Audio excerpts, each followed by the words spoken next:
Hello guys, good morning guys. Dito muna tayo ngayon sa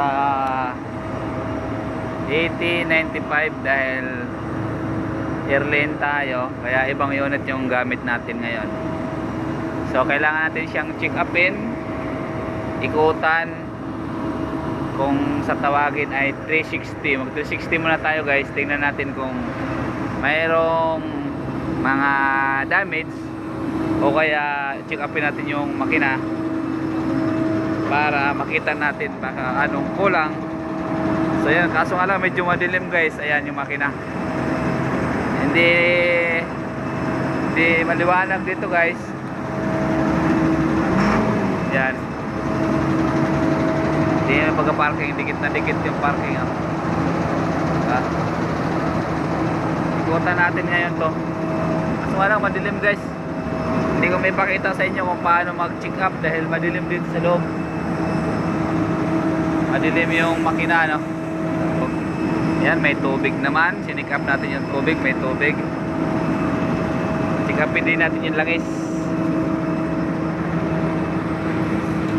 Ayan, may langis naman guys. Ayan.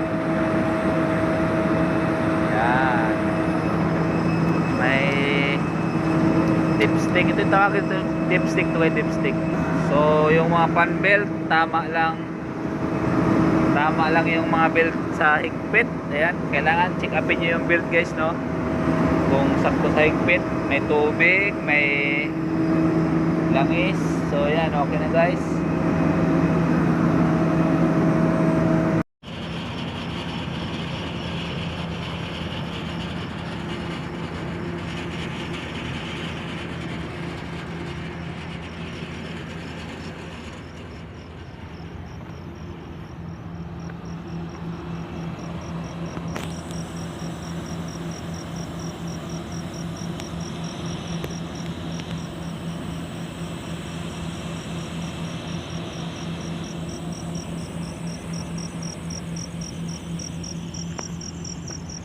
Yun guys, good morning. Dito muna tayo ngayon sa unit ni 8095.